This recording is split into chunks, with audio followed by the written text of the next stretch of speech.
Hello everyone, and welcome to the episode number 61 of Competitive Magic with the Carnies. I am Javier Dominguez, and today I'm joined by Anthony Lee from Australia. Hola. And that's it. Mengu is not here. I've heard rumors that he is around New York on holidays, but you never know. It's not actually on holidays. It's actually a study trip. He's gone there to find out how to appreciate actually good pizza. I think he's going to learn a lot about good food when he's in New York, and wish him the very best. Hopefully he comes back with good news and an improved palate. I don't know about that, Anthony. I mean, I'm not sure you're aware, but I think pizza comes from Italy. Yeah, pizza comes from Italy, but it was improved in the United States, you know? It's like how sometimes somebody builds the first version of a deck, and it's pretty rough, you know, but other people come and they make the deck a lot better. It's just like that. Exactly like that. So that is the superior version of pizza? Yes, and Mengu has traveled to New York to learn more about it. All right. Let's see what he tells us when he comes back. Anyway, I mean, we have a lot of stuff to talk about, but first, what happened in your week? What did you do in Magic related last weekend? Mostly losing a lot, and also testing that became invalidated because I didn't foresee what was going to happen yesterday. So, yeah, that's about it for me. Yeah, but just for the record, we're recording this one day after the bannings, so we had some time to think about it.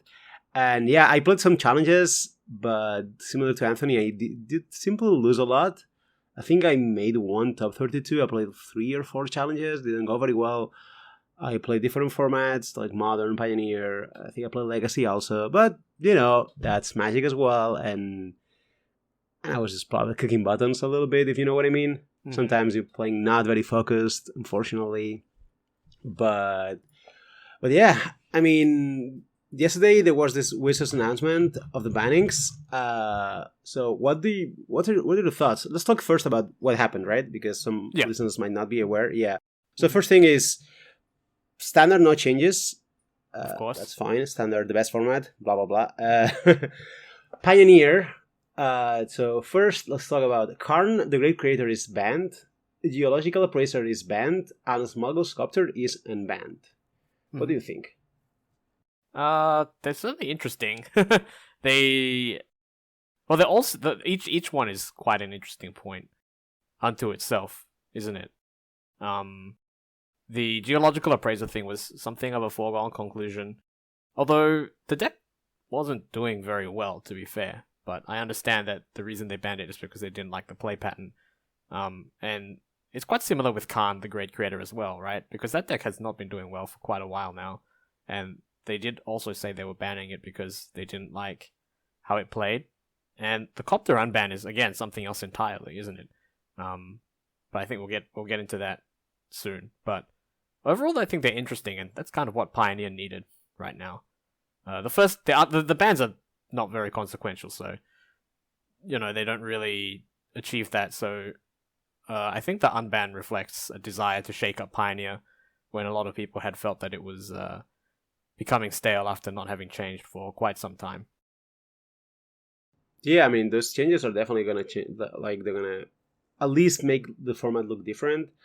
I am very happy they banned Karn. For those who have been listening to Karns for a long time, I'm pretty sure I have mentioned I would like to see Karn go at least 5 times since the inception of the podcast. So I am happy it's finally there. It's just a matter of like play pattern. Again, I don't think monitoring was like too good for the format, but I felt like the play patterns it had was just very medium or not very fun. Even though having monitoring in my deck binder for the magical line preliminaries was useful, I think it's gonna be better now. And the appraiser, yeah, what Anthony said, right? Like, you know, just turn 3 kills are just too much. One card, turn 3 kills are just too much for the format. Even though, yeah, it was not doing well. I saw like some tweet about like, wow, is this gonna be like the worst deck to get banned in the recent history of Magic? And the answer is probably yeah, right? Like it's actually not a good deck, is it? Like it's getting banned, but it was not doing any like I don't know if it has like any one top 32 in the challenge or something like this. Like, just not good, but it's also a deck that's not gonna get any worse, and it could be well, it could, better. Yeah, I think well, I don't know if it's the worst deck to ever get banned, or at least in recent history. It probably is. I think it's a very strong contender, but it's certainly the worst deck to get banned so quickly, right? Like, the speed at which it was banned was incredible. Like, this is how fast, like, Omnath was banned in Standard, for example, if I recall correctly, right? Like, they banned it faster than Oko. I mean, yeah, absolutely. Yeah, exactly. It's definitely like, if we made this graphic between brokenness of a deck and time it took to get banned, this might actually be the top of the top, right? Yeah, I mean, it's not even like it's not even like Black Red Scam in Modern, where we didn't fully agree on whether the deck was broken or not, but at least we admitted it was good, right? Like, the common consensus is not even that the deck is good. So it's surprising, but I don't mind that they took it out so quickly, given that if it was good, it would be pretty miserable, and if it's not good, then we're not really depriving people of much by getting rid of it quickly, right? Before people have time to become attached to the deck. So sure, absolutely. Why not? I also think it's a good. I mean, these bannings give me like a good feeling of what they're doing with constructed formats. Like, this is a card they're banning because it's just like Pioneer is not supposed to be able to turn 3 kills on the play with one card, right? So they're banning it, even though like the deck is not good enough or whatever, because it's like miserable sometimes. And that's good, and they're also experimenting with Copter, which might or not be too good, but it's definitely like the opposite direction of what Karn and Appraiser are doing. Mm-hmm. So I think that's good, I think it gives me some hope for Pioneer. I think the Copter ban is pretty safe, honestly, because if it's too good, they can just reban it without really ruining anything. Like, it's not really the linchpin of any one particular strategy, right? Like, it just makes some decks better, but doesn't really make many decks like worse significantly. Like, they'll be worse relatively, of course, because I mean that's just the zero-sum nature of a competitive game. But it's not really. It's very hard to envision this card being oppressive, right? Like, it would just make some decks strong, and maybe if it's everywhere, or if it makes something in particular too much stronger, then it's a problem. But it's not really a make or break card, I imagine. And that makes it like safe to unban with the expectation that if it is too good, they can just reban it, and no one will be too horribly put out by that, I imagine. And it's a fun card. It's actually just a fun card, I think. So it's pretty good unban, maybe. Like, I think it's a little bit risky, but also not really. Like, it's risky in that it might break the format, but it's also easily fixable. Yeah, it's not looking like it's gonna break the format, but yeah, it's also like a fair card. Like, if the best decks are Copter decks and they're fair decks or whatever, it's not as bad as people through 3 killing people with one card. I don't know. We'll see. Definitely. Yeah. All right, we'll talk about Pioneer later. So also Explorer by extension has Karn and Geological Pressure banned. Oh, sure. Yeah, well, it's here in the ban list. Have to mention it. Then we go to Modern. So Modern also got some shake. Fury is banned, and Up the Beanstalk is banned, which, wow. I don't really know if the bans were necessary. I think we covered that before. I don't know if these bans will be beneficial for the format either. I'm a little skeptical of that. Yeah, like, I don't really see why banning Fury is good. Like, I don't know if it opens up more decks in the format, because I think the decks that are weak to Fury are kind of still pushed out by other cards in Modern. There are just so many effects hostile to small creatures, and I just don't get the Beanstalk ban at all. I think that deck was mostly good, contingent on being good against the Scam deck, which will stop existing once they ban Fury or Grief. So I think maybe they could have banned Grief instead. But I don't know. I mean, I guess I don't really know if Fury serves an important role in balancing things either. But I suppose I would like to always trend towards the answer being kept, like the... I guess Grief is also kind of an answer. But somehow that feels more... Because Grief is more agnostic, like, it doesn't affect decks, specific decks as strongly. It's not as much of a check. I can see the argument that Fury is too much of a check, but it's not really the case if there's if it's more of a dedicated answer, which removing either evoke elemental does, because if you don't have access to all 8, then you can't really justify playing the undying effects, which makes them into threats as well, or effective threats, I should say, since they're always somewhat threats. I don't know. What do you think about the Fury versus Grief thing? I mean, I said here last week. I just think Reef was the best card to ban, just because like it's the one that turn 1 kill people and Fury doesn't. And I actually think Fury is not exactly that good at keeping decks in check, because I mean it's obviously good, but it was as good as it was because you can scam it. Like the Fury out of 4 colors is not as good, for example. It's like more like a good answer.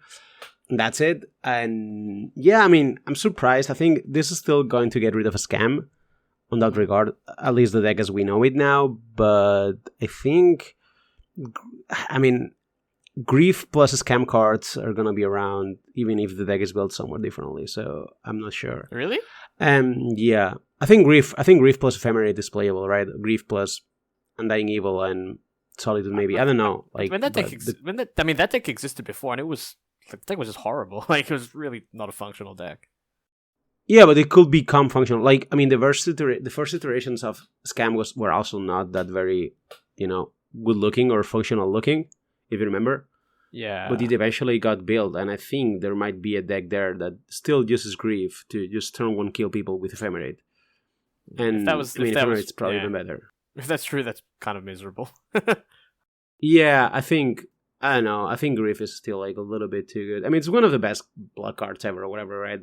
For Modern. And yep, we'll see. But at least Fury is going to shake the metagame a lot, because it's going to take out the scam, which was, I think most of the metagame in Modern were, like, the Modern was constructed around the scam. I think it was the center of the format. So now we're going to see a new landscape that we will talk about a little bit like after some minutes. But I want to ask you, what do you think about the up the Beanstalk ban? Yeah, it's just strange. I mean, it's very strange, because I thought that deck wasn't particularly good. Like, the results aren't really there, and I felt that banning Fury already hurt that deck in multiple ways, right? Because it loses the black-red deck that it preys on. I don't think if the black-red deck is around that there's very much reason to play these 4-color decks, because they match up so poorly against a lot of the metagame. Especially the metagame that gets better with the absence of black-red. Like, your good matchups are being replaced by bad ones, I think. And yeah, I mean, I don't know, it just doesn't seem to be at the power level that I would expect. Like, drawing cards is usually, like, the bar is very high for drawing cards to be good in Modern, right? Like, you have to have very powerful effects like Up the Beanstalk and the One Ring for that strategy to be effective in such a proactive format. So, yeah, I mean, it's a weird ban, but okay. I guess it's also like weird. Yeah, like Fury. I mean, Fury is a critical part of the Up the Beanstalk deck, isn't it? Yeah. Like, if you don't play Fury, Up the Beanstalk becomes much worse, doesn't it? Yeah, which is, it's like, really strange. Like, all right, I have a theory, Anthony. Yeah. My theory is, even though they didn't say it in the article, that this deck, the Beanstalk deck, actually presents some clock issues, the same way the Jorian one did. Sure. Yeah, that's so true. the bar to ban it, it's like, if this deck is playable, the format becomes way worse to play as experience. So this deck being playable actually is a reason to ban it. Okay. And I think that's maybe it does have clock issues. It's true that especially the Beanstalk mirror is kind of horrible. Well, they just cannot end in time. It's like impossible. Okay. Well, that's a reasonable argument for it. Like, if it's not related to power level, then sure, I can buy that in particular, because that is true. And it only takes like one Beanstalk mirror to hold up the entire tournament. So exactly. Right. But yeah, I mean, they don't mention it in the article. So right. I don't know if there's like, if they could have like other factors that they did not mention in the article. But like, I think that's a reason I could get behind, because I agree. Like, this is like miserable to play against in the tournament if you're playing like a slow deck or whatever, because it's very hard to end on time. And yeah, I don't mind that too much then, because I mean, the fact that I also don't think it's very powerful means that I also don't think it's the like it's like I don't think it's likely to affect the balance of the metagame very much in a negative way by removing it. Like it just wouldn't be that impactful if I don't think it's ultimately very good. But if it does have logistical concerns, then sure, get rid of it. That's a perfectly valid reason to get rid of it, especially if it doesn't have other very foreseeable consequences. Like I was concerned that maybe banning Fury might have some problem associated with it because Fury is a checker specific dex, but that's not really true for Up the Beanstalk. So okay, why not? Yeah, it's also a new card a little bit. Like that's probably like makes it easier to ban, I guess. Does it? The same way you said with Appraiser. Oh, I suppose. Yeah, because people don't want they don't. Yeah, I guess they don't want people to get too attached to them or whatever. I guess, sure. Maybe, I'm not sure. Makes sense. I mean, there have been some cards that got an extraordinarily long pass because of inertia, right? Stuff like Mox Opal was just overstayed its welcome for years in Modern because of that. So yeah, I guess they would like to avoid that kind of situation as well. Makes sense. I think so. Yeah. All right. Well, that's for Modern. Then Legacy and Vintage, no changes. Ursa Saga goes through another ban announcement without getting restricted in Vintage somehow. Nice. Yeah. And Pauper Monastery Swift Spear is banned. Okay. I have no idea about this being a good ban or not. Assume you also do not have a strong input. Well, no, obviously neither of us know anything about Pauper. It's not really... I've heard here and there, but yeah, but it's not something that we actively pay attention to because it just isn't really within the realm of competitive Magic as we see it. We're just really focused on the top level circuits run by Wizards of the Coast. Like, honestly, I think Pauper is mostly only big in Italy, right? Like, it sees other people play it, of course, but it's like massive in Italy and then maybe popular in areas here and there across the world, but it's not really like, it's not like a Pro Tour format or anything, so we don't think about it very much.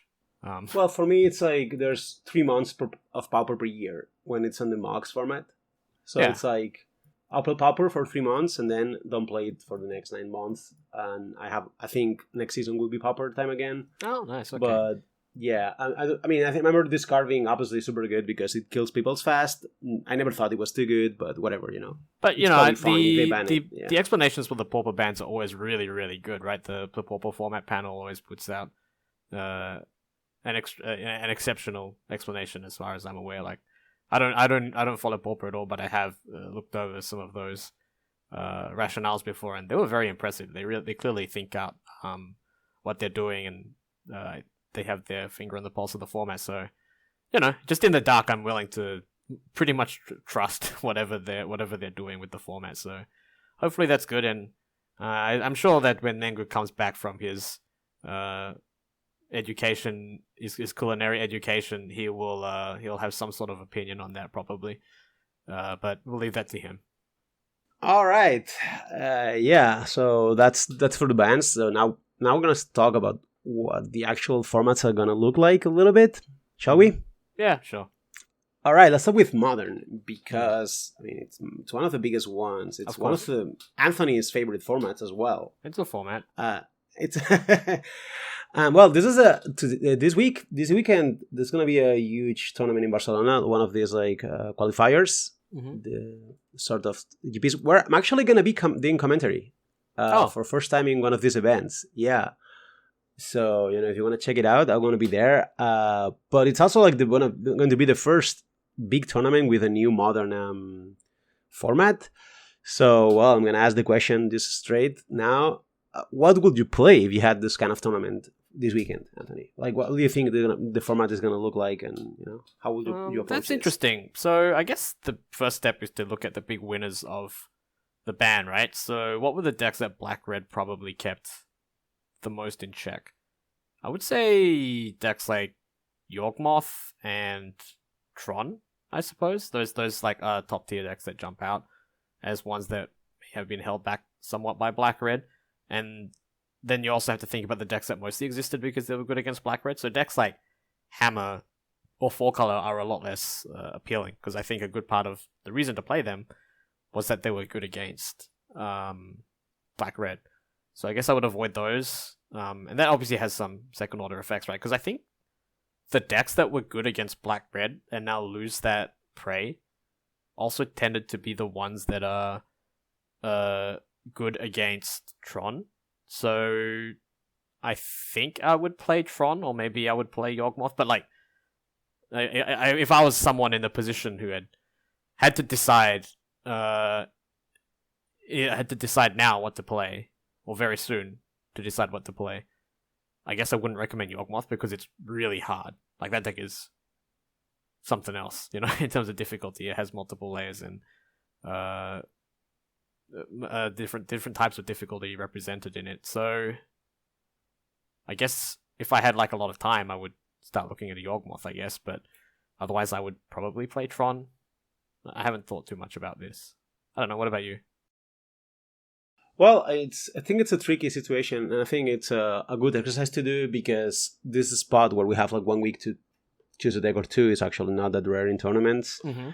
And it's one of the best ways to get edge, I think, Of course. actually, when the format is like becomes like kind of new. Well, I think for me, it really depends on how confident I feel within different archetypes, because the issue with Modern is some of these decks are actually very hard to pick up. Like, I don't think Yawgmoth or Amulet are that hard once you know the deck well, but I think they are hard to play if you never played them before. Yeah. Which is not something that happens with a deck like, you know, Hammer or whatever. Where I felt like the difficulties are more like the games are difficult, but they're not gonna get easy even if you play the deck a lot. But if you play Amulet and you play like 200 games, then most of the games are actually easy, you know. And I think I might actually consider playing Amulet Titan if I had to play myself. But I will have to think more. Also, I will also play a fair deck like Blue Red Mortite, for example. And I will probably not play Crashing Footfalls or Living End. I think the Cascade decks are not as good when they are in the spotlight, and I think they are in the spotlight now, right? Yeah, Rhino's losing Fury actually is a problem. It's like, it actually hurts that deck as well. That was like kind of a valuable sideboard card for that deck, I feel. Definitely. Like, it loses it also loses the prey. Yeah. The issue with Amulet is you have to be able to play Amulet. Which that's the problem. I feel that way about Yawgmoth and Amulet as well. Like, I don't know. I couldn't. I mean, you said it was this weekend, right? Yeah. I could just never recommend Yawgmoth or Amulet in like 1 week, right? Maybe if you had like 2 or 3 and you're willing to go hard, then maybe we're talking.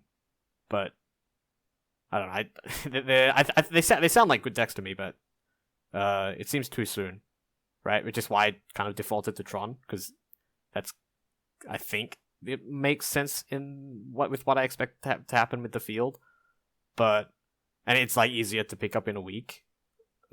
That's also a trick. Like, that's also a tricky part, because if you are able to play those decks, so there's one thing, like, it's almost impossible for Yawgmoth or Amulet Titan to be like a 20% or whatever. Yes, because they are too hard, right? Mm-hmm. So a lot of players will not play. It's impossible for those decks to be like super played, particularly Amulet, which is like not easy to pick up and play in the, out of the blue. And I think that's appealing for those who are actually able to play these decks, because you're playing a deck that's good or good enough to be like among the best decks in the format, but also it's a deck that, like, if I'm playing, I don't know, let's say I'm playing Hammer or Murtide or whatever, or even Rhinos, I cannot devote a lot of cyber space against those decks. I can put like a slot or two, but I cannot have like, I'm going to have 6 cards against Amulet or 6 cards against Yawgmoth. I cannot. But I can be like, I'm going to have 5 cards or 6 cards against Cascade. Right? Because they can easily be the most played decks, especially if you combine both, Living End and Crashing Footfalls. I think it could easily be the most played deck if you combine both in the same archetype. But that's not going to happen with Yawgmoth or Titan, I think. I guess that's kind of true in principle, but it depends on what overlap there is. Like, I think the hate against Yawgmoth needs to be more specific than the kind against Amulet, probably. But I'm not that sure about that. Like, you can, like, this matters when the hate that you have has to be hard targeted, right? But it matters less if, like, broad hate can also catch you. So if say Blood Moon is just kind of good in general, that hurts Amulet, regardless of whether they're particularly targeting Amulet because of the representation it can possibly have, right? Whereas I think with Yawgmoth you have to be more specific. Like, you have to play stuff like Curse Totem that just kind of sucks elsewhere. Whereas if against Amulet I can just play like whatever Force of Vigor or Blood Moon, and those cards are like pretty good in other matchups as well that you could expect to see. I'm not sure. Like, so my experience is Amulet is actually very resilient against the global hate. Blood Moon is like hate for Amulet, and I mean this because we know Blood Moon is not as good against Tron. Yes. Right. Like, if you're gonna beat Tron, you have to play the dragon, Charmel, for example. Yeah. Or even a Pine Moon. At the very least. Mm-hmm. And those cards are not very good against Amulet. I agree with that. They're good. They're good, but they're not great. Like, Force of Vigor is also pretty good against Amulet, but not like game over or whatever. Like, Lights Out. Blood Moon Blood Moon is the card that's just great against Amulet, but it's just like you can just play one or two or whatever, but you cannot have too many. Yeah. Like, I think the cards like Force of Vigor you mentioned or whatever, they're not as good against Amulet as Cursed Totem is against Yawgmoth. But I think it's only Cursed Totem against... Like, what else am I going to play against Yawgmoth that is, like, really, really good?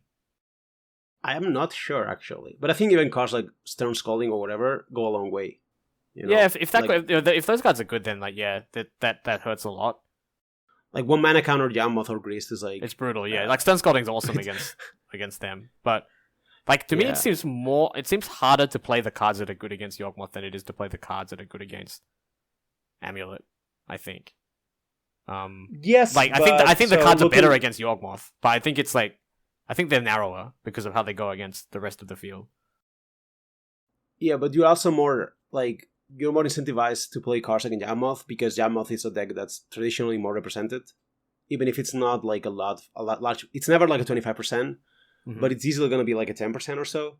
Like, I think it was the 3rd most played deck or 4th most played deck in the last qualifier. It was in Italy or Sofia, I don't remember. I think it was like a 3 or 4th, right? So it's Amulet is never as much as played. Like, it's okay, never yeah, I'm kind of assuming that they can be similar numbers, but if that's not the case, then it changes things again. But I think it's not. So if you are one of those chosen ones that actually can play Amulet, that would be what I recommend. If, as most people, you cannot play Amulet, I will probably maybe just go for, like, the fair deck that you play the best, or the deck that you play the best, period. Like, if you're a Hammer expert, I will just go Hammer, If you're used to play Tron, I will play Tron, and so goes on. Even a deck like Hardened Scales, which was there to be the scam or whatever, if you're actually very good with it, I think that's probably good enough. Also, Murtide, even Burn or whatever, Like, I think if you have because we don't really know how the meta is going to shape.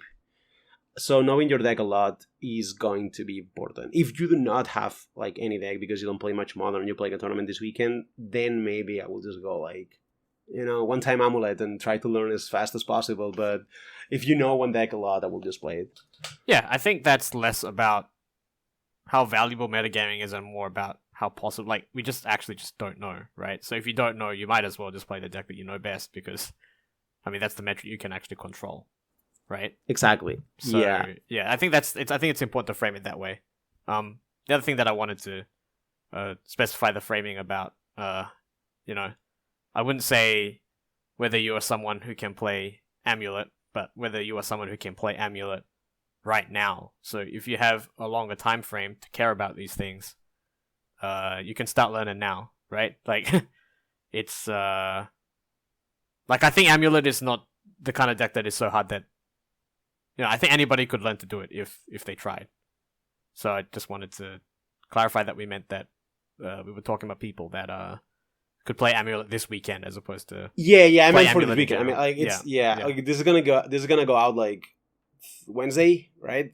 Yeah. It's gonna be like 2 days. If you can play Amulet in 2 days, that means one, you're, I don't know, Nathan Stoyer, or you have played the deck before. Yeah, right? That's what I meant. Yeah, I just wanted to make it clear that you don't have to be a gigabrain to play Amulet in general, just to play it very quickly. No, yeah. Actually, I don't think the deck is. I said before, like, I don't think the deck is particularly hard. Just like, weird. If you play 100 games, yeah, I think the deck is actually kind of easy-ish because the games are similar to each other, but you just need to be very aware of the different mechanics and, Well, Yeah, you you can just have to also have read seen the, things, the, you know. the yeah, you can Yeah. also read Dom Harvey's Tom article. Harvey's Bible, more like an article, because yeah, it's also a good one. That probably goes a long I'm way. pretty sure he figured out a perfect guide, and then he added an extra page. You know, that's yeah, that's Dom Harvey energy. Yeah, go Yeah. read that if you have Amulet in Yeah, your you can use it to foreseeable but not playing immediate trend. future. Or Yawgmoth. I think Yeah. there's probably good content for Yawgmoth as well. I'm sure Zerk does good stuff with that, doesn't he? Yeah, that's probably. Nothing comes to mind right now, but yeah, I mean, I'm pretty sure I've consumed some content of the deck as well. But I mean, yeah. What are the predictions? What are your predictions? Metagame predictions for the weekend?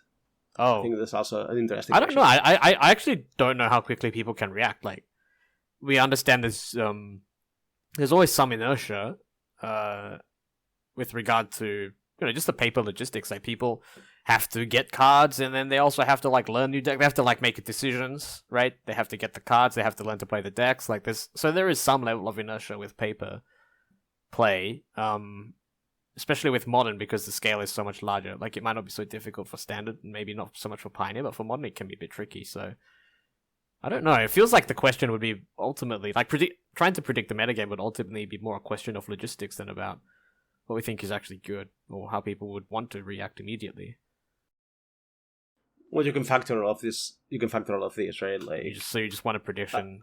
You just want the prediction itself, and not like you're not yeah, really like the asking. result. Okay. The details. I mean, yeah.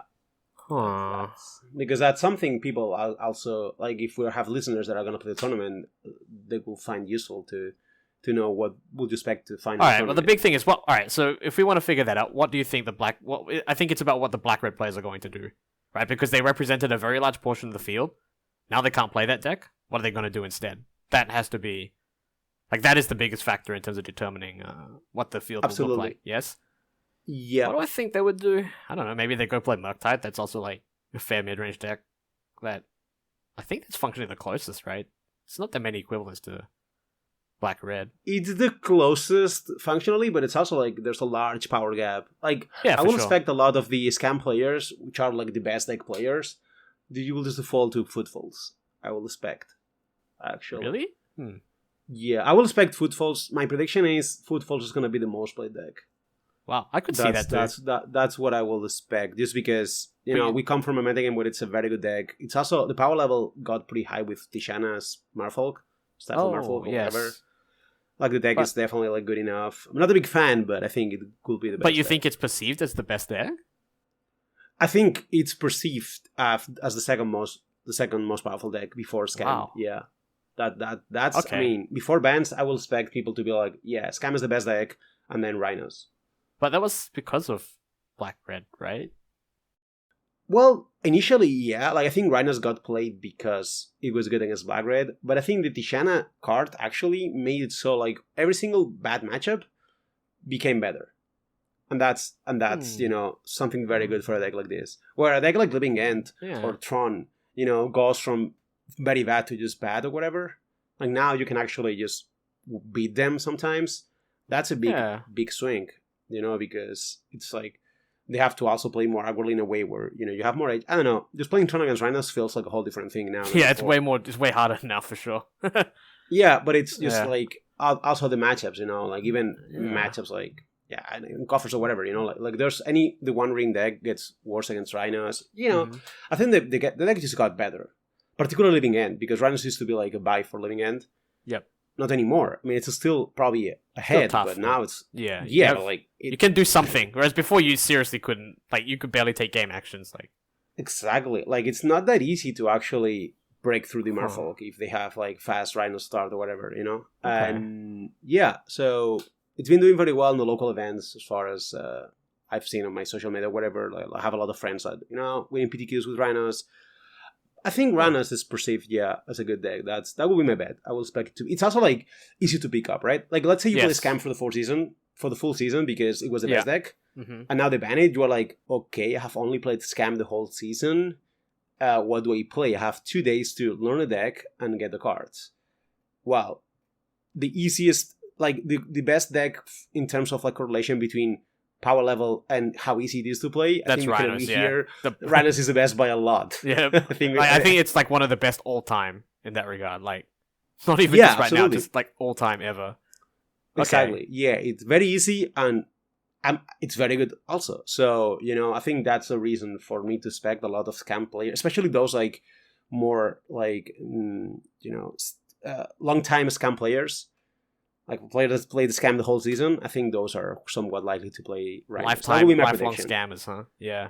Yeah, exactly. I mean, if you played like Mortite for years and then moved to Scam 2 weeks ago, well, it's easy. You can just switch back, And same with Jamoth or whatever, which I'm pretty sure there's people in this specific spot. But if you're playing a Scam the whole season, it's actually like, I will actually advise someone to do that, right? Like if you played only Scam and you have not played any of the decks in the recent last year or whatever, 2 years, just move to Rhinos, because even if it's hated out or whatever a little bit, the deck is just so resilient, and Tishana's Merfolk also makes the deck much better against Shadows of the Void, explosives or whatever. Like playing explosives against the new Rhinos decks, it's actually annoying because you cannot really play like in a way where you get the max value of the explosives because they have 3 mana up. You can just get destroyed by the Merfolk, right? It's quite often, right? Because they often like when you try to like double up, it's because you're trying to catch one that's coming off suspend, but then they're always untapped. So exactly. So it's just much like now you get sandwiched a lot. If you have like Merfolk and the suspend one, you never can kill the two, with the same explosives, which makes the explosives way worse because it was good for that spot. So I think the deck is good enough that I, one, will expect it to be in the most played deck, and two, I will recommend it to, someone on that specific spot.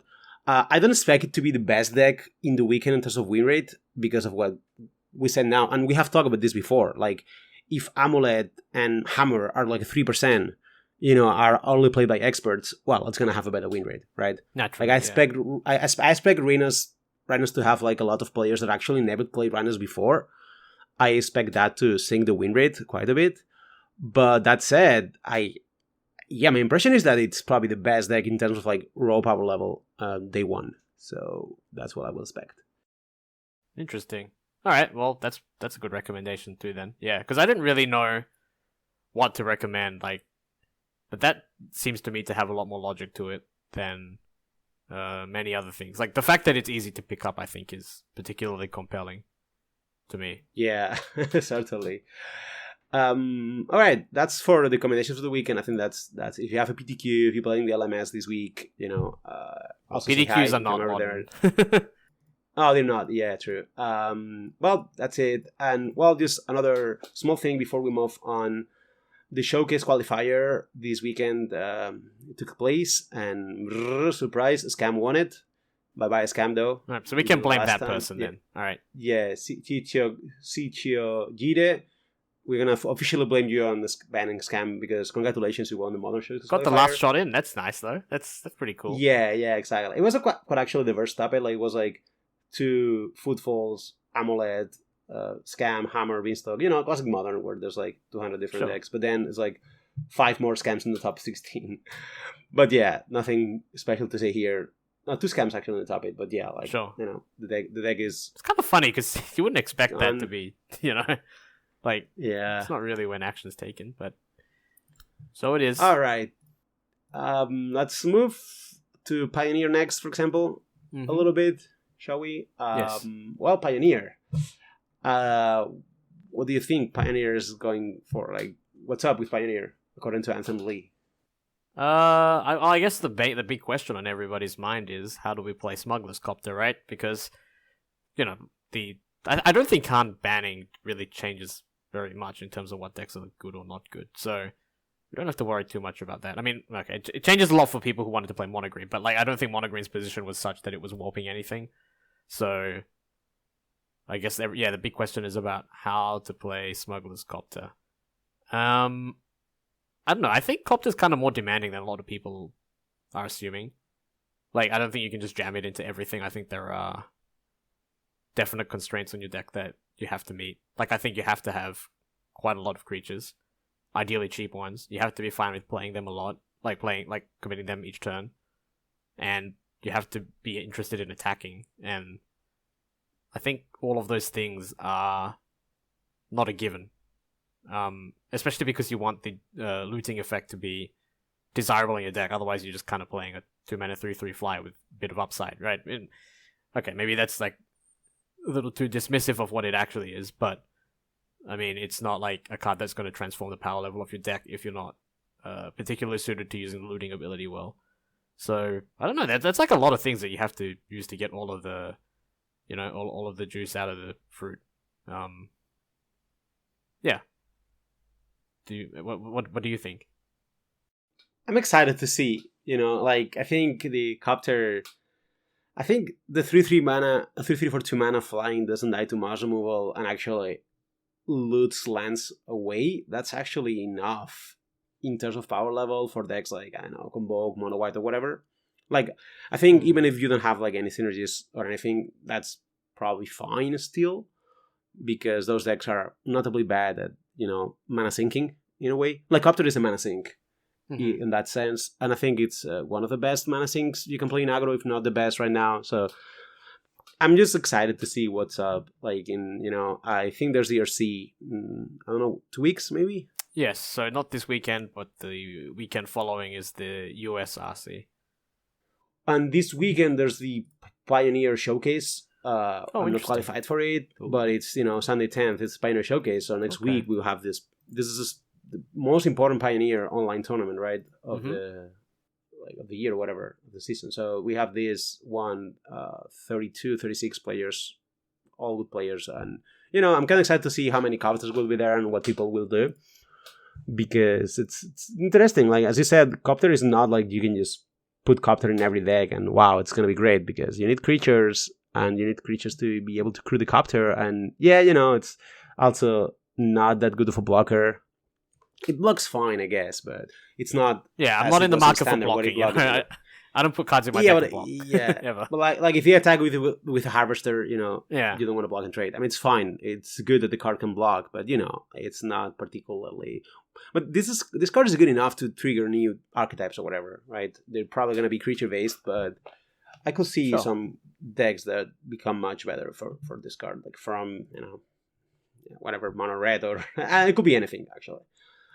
But yeah, that's probably it though, right? Like, I don't think removal from mono green, other than poor Bobby, is gonna miss a deck. But yeah, sorry, I think Bobby. It's not gonna. Yeah, sorry, Bobby. I think it's gonna be just about the same for most decks. Like, there were not that many decks that were playing on mono green, right? Yeah, there weren't really decks that preyed on mono green. There also weren't decks where you were like, oh, I can't play this, I might get paired to mono green. But I mean, I guess it's a small bonus for the decks that were a little weak to mono green. But what decks were top tier and like particularly bad against mono green? I can't really think of any. Yeah, there's not too many of those. Yeah, exactly. Like, mono green was just like a flip to most played decks, right? Like, it's strange. Like, there was this. It's not very common to have a deck among the most played decks, and you're like, yeah, if we remove this deck, not too much changes. That's actually curious. That is very strange, yeah. It's like, what? Well, yeah. I guess it's a little good for Lotus. Like, I think mono green was a little bit good against Lotus. I'm not. That was apparently contentious, but I guess this is like a small bonus. Yeah, but Lotus also is a deck that does not gonna benefit of a more condensed metagame, right? Yeah. Because then there's more cards to be played in separate against them. Yeah, exactly. So I think Lotus is probably not benefited of this banning. Maybe it's good against the Copter decks, but that's also not something I'm sure. We'll see. I guess, because we just have no idea what the Copter decks are, or like how. We don't know if that's a thing, right? Like, I don't know. I think we should tread carefully, right? This would not be. I think it's just too embarrassing if everybody in the Magic community that plays Pioneer starts screaming about how broken Appraiser and Quintorius are, and then it flops, and then they unban Copter. If we start screaming about that and it turns out to not be very good, I don't know. I think collectively we'll be too embarrassed. So let's. Let's tread carefully. Yeah. Right? All right. Well, they banned the Praiser, so, the community was right. In a way. At least. But, yeah, I mean, let's not go overboard with the There's probably a pun there. Let's not go overboard with it. Anyway, let's not go overboard with that, right? Like, we'll see if it works, and I think it is. It sounds like you might be a little bit higher on it than me. Like, I think it's probably good, but that we have quite a bit of work to do to figure out if it is and how it is. Whereas I think maybe you think it's a little broader. That's the vibe I'm getting, but I think that's the task in front of us. Yeah, definitely. It's we'll see. I'm excited for that. Yeah, I mean, there's people. Let's move for the format. Yeah, let's move to the formats. Let's move to the Anthony hunting round, shall we? Mm-hmm. Oh, standard. Yes. Yeah, I don't know. It's been pretty interesting actually. That one has actually some organic changes that I definitely didn't expect. I think probably the big thing of the weekend is this De Leon 91 guy who placed first and second with mono red in the standard challenges, which is, I mean, it's already very hard to place first and second in back-to-back challenges in any format, right? It does happen a bit more in standard because you got Jabberwocky or Mogged or so on who are able to dominate them, but mono red, this is not the deck that you would have foreseen coming out of nowhere and doing so well, right? Everybody kind of not only mono red, but also mono red no new cards. Wow, that's actually true. Yes, like we had seen a little bit of mono red in Pioneer pop up recently with the new Red God or her Axonil, and I tried like it in standard and was reasonably impressed. But this is actually just, when I first saw mono red aggro had won the challenge, I was like, oh, maybe this her Axonil card is a big deal, and well, it's not even in the deck. So I guess not even in the sideboard. There's like a pseudo cards from the new sets. It's like all mono red, Squee, Feldon, Phoenix Cheek. Notably 2 Swift Spears only. I will assume because they get blocked very easily. I guess that makes sense. And it's not even the way I expect. Like, I expected, like, for example, like, if there ever was a mono red search, that it would be based on a resurgence against Domain. Like, maybe if Domain was a huge thing, then mono red would come in and sweep it up because that's a great matchup for mono red, I think. But that isn't what happened at all. If you look at the top results, there's not really Domain at the top, and there's a lot of different decks. So it's mono red. 3 mono red in one of the challenges also. Like, it was not this only play. Like 3 in top 8. Like that's. So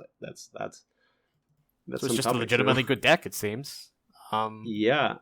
At least it's certainly what the results would suggest, and it's quite impressive. Yeah. Do we have any idea why this happened?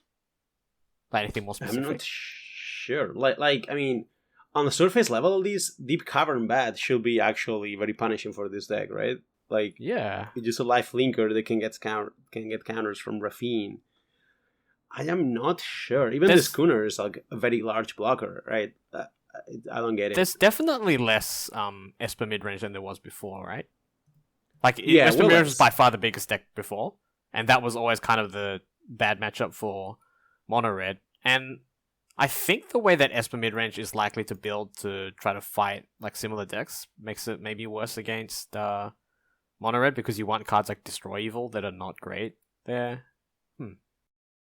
That's probably true, actually. I mean, they're also playing more cards like Lord Skitter, which is definitely not at its best against less Emperors. Yeah, it's probably more like that, right? Like, we see some players, some of these cards, we see Mocked with 3 Lord Skitter, 0 Emperors, whatever, like those cards are definitely way worse against mono red. That's probably the reason.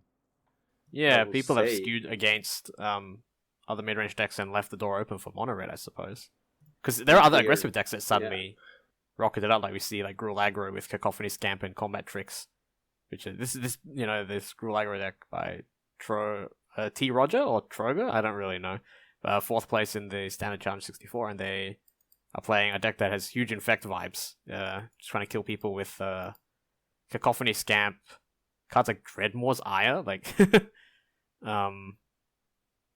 yeah, like that seems to be a similar angle, just right? You blink, you die. Yeah, but that's it's interesting. Like, there's so many decks going on here. It seems like Standard is moving now more than it was before. Yeah, even though there's like less huge tournaments, and in many different directions. Like look at all these different decks.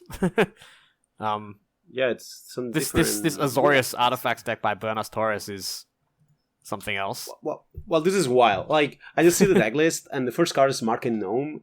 I have not played the limited format a lot, but it's like a 1 mana 0/3. Like when it dies, you draw a card and gain 1 life. Yeah. For those who actually have not played limited, it's like a bunch of limited cards, just like artifacts, random artifacts. They're really good limited cards, though. Yeah, just artifacts from the new set.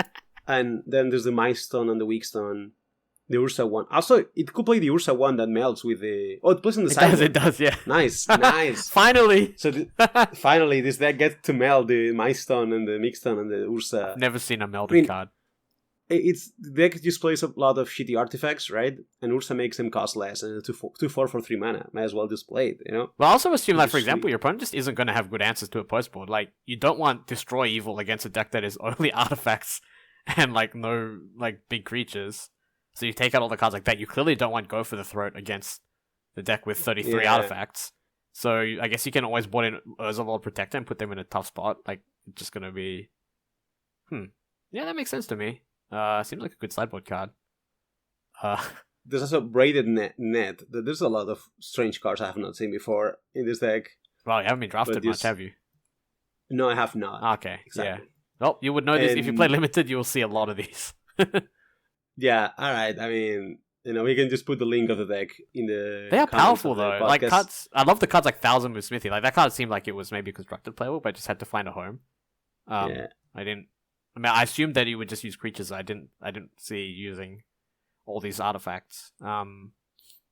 Well, we just leave the link here because if we go Mango style and read every single card, the podcast is going to be gone. Yeah. Because we have to read every single card because I assume spring-loaded Soul Blaze, if you have not limited, you have no idea what it does, right? So yeah, but I think in general... This deck is wild. My guess is that this deck is working on an angle where like Unstable Glyph Ridge might be the best sweeper if you build around it.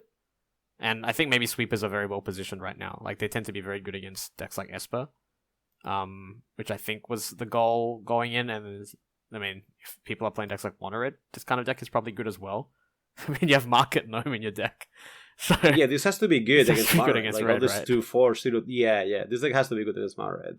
So, wow, yeah. Yeah, that's good. Props to Bernas Torres. And there was another player who made back-to-back top 8s as well, Ariane. This is a player with a lot of results, right? They always do great in challenges, especially the standard ones, I think.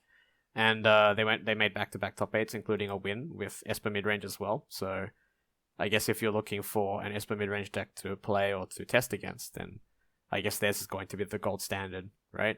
It's kind of what most people will do. And yeah, there's nothing too strange about this. It's just a well-constructed version of the deck. There's a Lauren of the Third Path who has made their return, as they normally do when there's enough mirrors.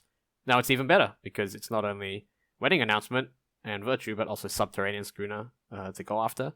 And Tishana's Tidebinder, which I'm told has been an overperformer in Standard. Maybe not as much as in Modern. I wasn't very high on this card, but apparently it's very good against the Schooner, I suppose. And perhaps some other card, like a later Bat, maybe. I don't know. What does it do? I on the surface, it doesn't feel to me like this card's going to be particularly good in a Standard. Like, the fact that it doesn't cancel the Wedding Announcement type of card. Yeah, it's a little It's awkward. only Artifact, Creature, and Postwalker, yeah. But it does get this counter 1 trigger. But I think maybe the big thing about it is it's probably very good against Domain, which is otherwise a difficult matchup for Esper, I think. Oh, true. Because they cavern on Angel, you still get to like stifle the Atraxa trigger. You still have to kill the Atraxa, but I mean, having to stifle the trigger and then kill the body after it is a lot better than just seeing them resolve Atraxa and just lose on the spot. So, yeah, I'm guessing it's mostly about Domain and then it just being like fine in other matchups as well. What does? Yeah, doesn't seem great against the other decks, to be honest. So it's like... Yeah, it seems like it could be a sideboard card, though, yeah. Right? Like, it doesn't seem to be enough RAM to justify that. Yeah, scrolling down the depth, because I can't imagine it's very good against soldiers, right? Yeah. There's quite a lot of soldiers too, huh? You can stifle the Knight Errant. I guess. That's good enough. though. Yeah, it probably is. It's pretty good. Yeah. I guess this card, it's never going to be that dead, but, against Monored or Mirror Match, I will say you can do better on most other 3-drops, would have been a lot happier. But I'm gonna also play, like, some Mocked also play too. Like, some players play it, but I'm skeptical of this card. Me too, far. But there we are. We'll Tishana's see, we'll Tidebinder see. conquering. And one more deck that has popped up that didn't really exist before is the return of Black Red, which doesn't have Fable, but there are some ramp type decks coming out again. Some of them are reanimating Carnosaur, which makes sense, right? Like, it's a very natural card to play alongside cards like the Cruelty of Gix, and others that are kind of they're just straight up like using Big Squad and just casting 7-drops like Hitali, or other expensive spells like Virtue of Persistence and Chandra, which, yeah, it's kind of interesting. I don't really know why this deck would be particularly good now, but it has started to see some play and put up some results, so worth noting, I suppose. I just see these decks and I feel like, wow, I just want to play Fable in this deck. I mean, yeah, this these feels decks like a were great with deck. Fable, but I always feel like these decks, they just look so clunky against any kind of interaction. Like, Make Disappear is just absolutely savage against this deck. But maybe there's like much less of that now because of Cavern of Souls and Deep Cavern Bat, especially. Deep Cavern Bat has made Make Disappear quite a bit worse in general. So, like, maybe declining counterspells makes this kind of deck better. But this deck already existed. Like, this mono red control Splashing Shield Red with the 8 Field of Ruins, 7 Field of Ruins. I'm pretty sure I have played against this in Arena a lot. Oh, yeah, before, but, like, just kind of yeah, disappeared and for some reason it's returned. Disappeared. I mean, the sweepers being better, like, now the metagame is half, like, aggro decks playing 4 Brotherhoods and 4 Burn the House. That's the payoff, right? Yeah, but because you actually punish them, right? By, if you're playing Soldiers and you have 8 sweepers main deck, well, things are good for you on that regard. So I will expect this to be the reason. Yeah. Like, all the aggro. This is 8 sweepers. Like, if you're playing Soldiers against this deck, how are they going to win? It's probably rough, yeah. But, I mean, I don't know. Maybe it's possible for them because the rest of your deck is, like, extremely expensive, which is also good for Soldiers. Like, Yeah, but you just die. Like, you just lose your creatures. Like, it's 8 sweepers, and the other cards are like Chandra and Go for the Throat and Shield Sake. Like, it's very easy for these to actually kill the creatures you can present. Yeah, and I guess if you shove any of these through, you win, probably. Yeah, like, I think Esper's the same. Like, if you go, like, Deep Cavern Bat into Skidder, and they just play a sweeper, that's 2 for 1, and you cannot, And also the Field of Ruins is pretty good against Esper as well. I would say this deck has, like, some action against specifically creature Esper. Not too much else. Like, if you play against, like, a ramp deck, you probably lose every single game against ramp, presumably. But it's probably good against other mid-range decks. Yeah, I could see this being... Like, I think this must be exploiting, like, not much domain, I suppose, which is kind of funny that it's kind of at the diametric opposite of what I expected for mono red. Yeah. But both are I think this deck is just built... I think the first versions were actually built to try to beat Esper Legends back in the day, if I remember correctly. That is true, yes. And this is the same deck, yeah. This is the anti-Esper Legends deck, so as long as decks share weaknesses, this deck might be playable. Obviously, it's not, like, very good or anything, but it's... Yeah, the field is probably a bit too broad at this point, though, right? Like, I don't think you can go all in on hating out a specific deck when there's this many different decks, so I guess I would caution anyone against doing that if you have standard events coming up, which... But what about the fun, though? This looks very fun, Anthony. What? This is very fun. Kill your opponent's lands and then kill all the creatures. That's fun. Oh, sure. I think there's a lot of commander players who would disagree with you. Well, yeah, but if you like Prism decks and, having your opponents without any lands left and no creatures, no permanents, that's your deck. Yeah, actually, it's not just the commander players. I think that doesn't sound fun to me at all. Aye. All right. I think that's all for standard, right? Yes, I think so. Yep. One more thing, this weekend we also had the other showcase, the Legacy one. Yep. A lot of names as usually. Was won by Doomsday, which is the type of deck that's never very played. It's not very good, yet it still wins tournaments, like a lot of them, compared to how many people, play the deck, which... Kind of weird that you say it's not very good if it's always overrepresented in winners' circles. Well, like, because I think the win rate is very good of the deck because it's hard enough. It's similar to the Amulet but more extreme. Like, the deck is hard enough that it's never very played. But if you're playing against a player that plays it, it's very, very good. Like, I lose to Doomsday a lot with all the decks. But there's never enough in the metagame to that. Yeah. With 4 Laden of Sanctity in the sideboard, which, well, probably... I mean, at least he played the finals against Canister and Reanimator. And I'm pretty sure, like, against all the Reanimator decks, that was very good. Nothing too new going on Legacy. I guess there's 3 Beanstalk Control in the top 8. Well, now we know Beanstalk is going to be a legacy card along with Udo. Okay. But ultimately, it looks like Beanstalk just, this like ring or Up the Beanstalk thing that we also went through in Modern, where it felt like Up the Beanstalk was better. Mm-hmm. It seems to be the same in Legacy, which makes sense, right? Because of Source of Will. Naturally, I mean, playing cheaper great spells. with, I mean, Legacy always skews heavily towards that, right? Makes a lot of sense. Force days. Yeah, exactly. All these things. Yeah, sure. Yeah, so we, that's actually it. And for Legacy, it's been quite a weekend, and I'm looking forward for next weekend. I'm a little bit nervous about the coverage, but I think it's gonna be fun. I'm actually excited. It'll be fine. Very excited for that. You'll do well. I think. I mean, I'll try, and therefore I'm at least practicing in the podcast, to actually talk about Magic. So it's gonna be the same, but with live games. Yeah, I think it's a different skill, but I think you'll do very well. Well, you know what it is? Like in the Super League, we also did that too, because we were like half playing, half commenting the games. So it's actually more similar to that in a sense, where it's 2-person commenting the coverage of the Super League. Mm-hmm. But yeah, I don't know if there's anything else that's on the book for us today, Anthony. Do you think we have anything left? Not that I can think of. Am I missing something? All right, I think we good. Oh, do we have any new Patreons? We actually do. Aha.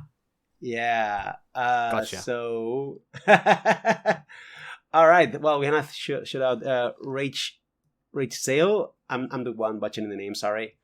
Well, thanks for the new Patreon, Rach Sale, and also we have Frederick H. That was yay. Well, no, and also UMR covered man. That's a lot of patrons this week, actually. Nice. So, well, good thing we didn't forget them, Javier. Well, that's why I asked you. Uh-huh. And I think that's it for today. Well, we're looking forward to have the next episode with Mango teaching all about pizza, and we'll see what happens with Copter and all the Modern, and also there's the Modern showcase. No, it's Pioneer, and it's Modern actually, right? It's all sorcery to me. I have no idea. It's standard. Standard okay. and Pioneer. Nice. Yeah. So Modern was already this weekend. Yeah. Well, we'll see what happens with Pioneer with Copter, and I think that's it. Thanks for listening as always, and we have more Carnies next week. Thanks for listening. Cheers. Bye.